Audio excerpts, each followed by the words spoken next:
بسیار دراز است، بخشیش باشه، نمیتونم به فارسی اختلاط بکنم برای شما. خانم بهتر فارسی بهتر از من یاد داره، از خانم بپرسید.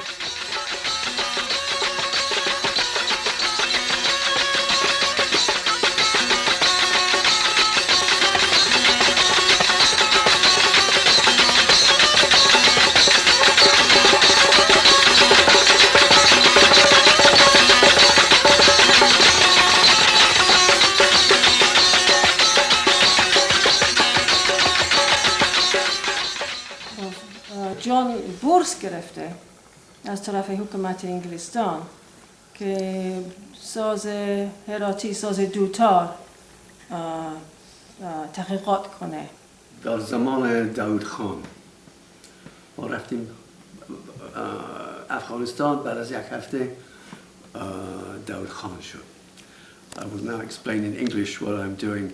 You understand that I already had a PhD in experimental psychology, and my research there was really in the psychology of music and looking at ideas about how music structure is in some way rooted in the human body. So I was very interested in how the body moves in relationship to the musical instrument, and when you look at a musical instrument that is changing from 2 strings to 3 strings to 14 strings, and the music, how that is interconnected, and at the same time looking at this change in terms of its wider social and cultural implications. So that was the first research project that took me there for 1 year. At that time I was a research fellow in the Queen's University of Belfast in Northern Ireland in the Department of Social Anthropology. I then got a second grant to go back to Afghanistan for another year, but now I had a training in anthropology and I was looking at a much wider issues about the anthropology of music in Herat, looking both at the music of the city and of the village. I was looking at folk music, at urban music. I was looking at religious singing and secular singing, but there was one aspect of music making in Herat that was closed to me, and that of course was the music of the women. And this is where Veronica had a very, very important role to play in this research.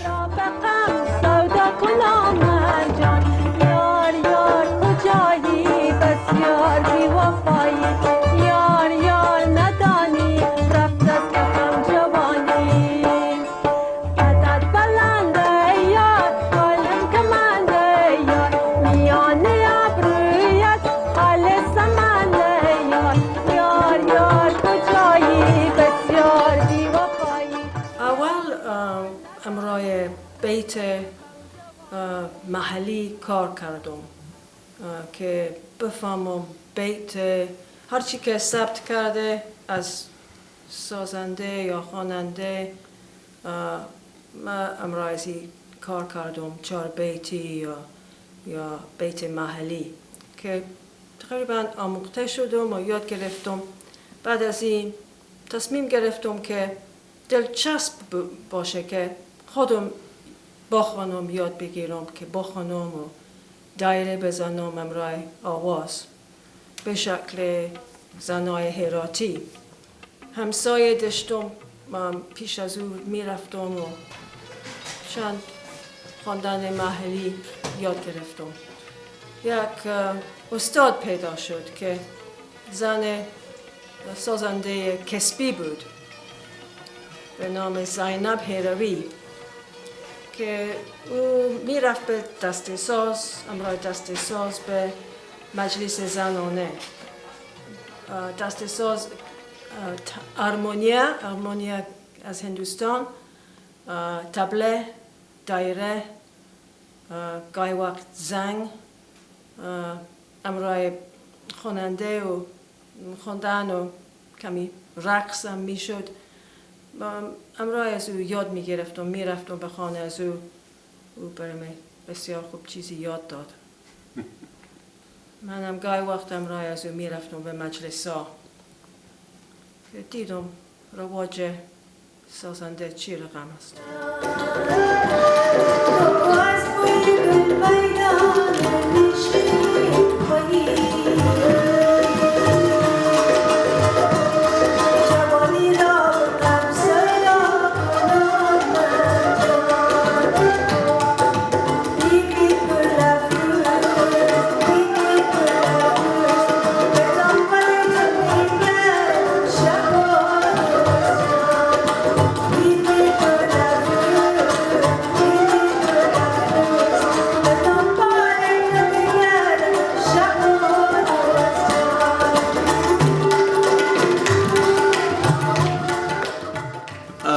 I've always been very interested in music, but I don't have a training in music.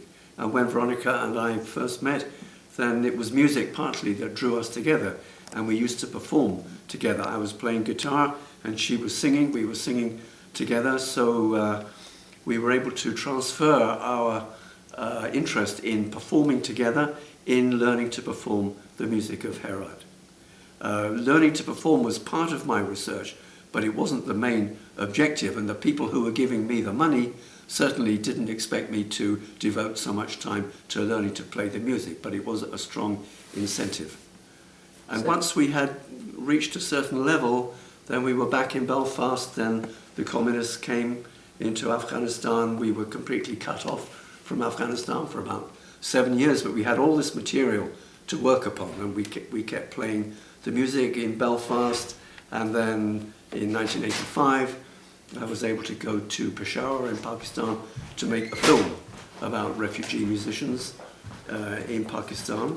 And I met somebody who was in fact the nephew of Veronica's teacher. His name is Amir John Herati, and I made a film about him called Amir, an Afghan refugee musician's life in Peshawar, Pakistan. This film won 2 prizes and was shown in many film festivals, and in fact is being shown tomorrow in Paris in the big Jean Rouch retrospective. So we're very happy about this.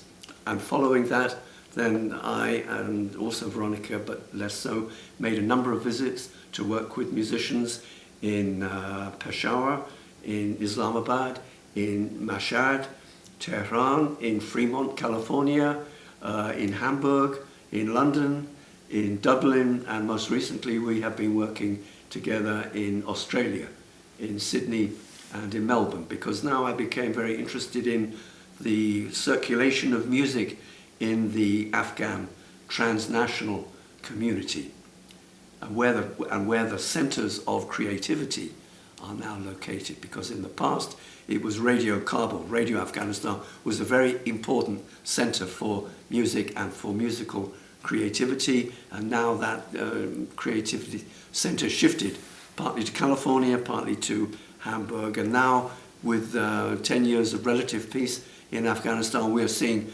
music re-emerge in Afghanistan itself in a very significant way.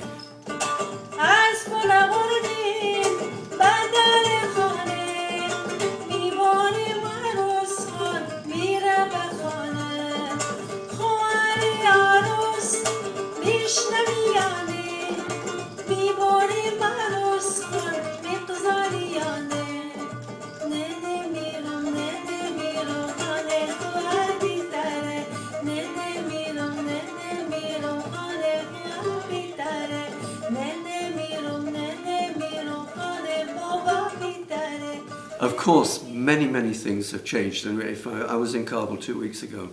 I mean, that city is completely transformed from what it was like 35 years ago. You know, it's now a city of 6.5 million people. The mobile telephone, the motor car, the computer, internet. I mean, these are things that have really transformed or are transforming. And in fact, because of the characteristics of the Afghan diaspora, new developments in communication have allowed people from Afghanistan to keep much closer together, to communicate. Families can now easily communicate together all around the world through the internet and through mobile phones and so on. So that is one big difference. In a country that in the past each region was very isolated from everywhere else, now they have the opportunity to feel a new sense of community.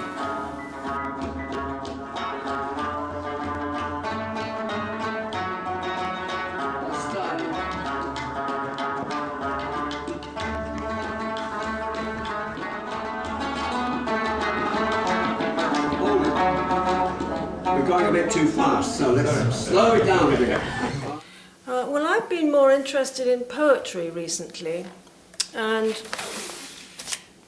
last year I published a book which is a book of photographs and poetry.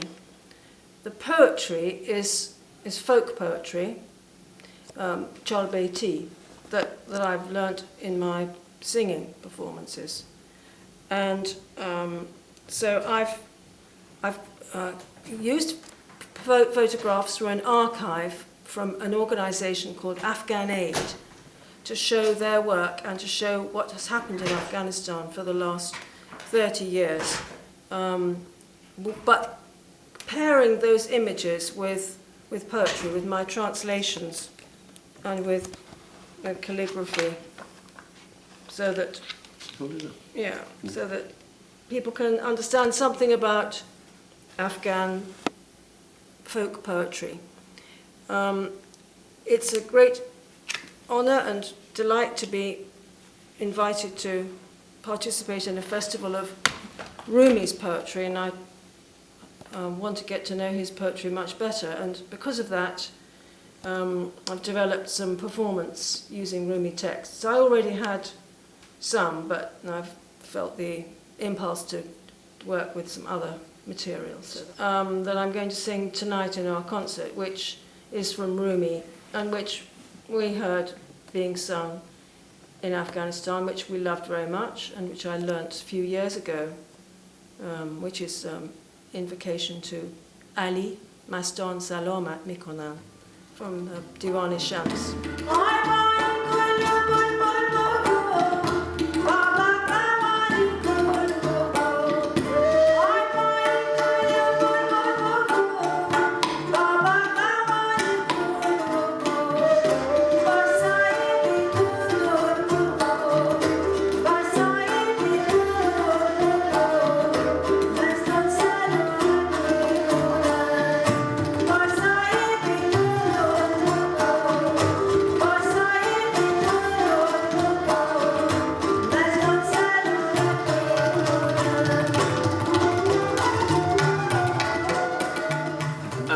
One other interesting connection, and that is, of course, that the Afghans are very proud of the fact that they believe Maulana came from Balkh in northern Afghanistan, and they also have a big idea that the rabab, the national instrument of Afghanistan, is often mentioned in Rumi's poetry. That the name of rabab is compounded of two words, ruh, the human soul or spirit, and bab, the doorway. So this instrument is thought by some to be the doorway to the soul.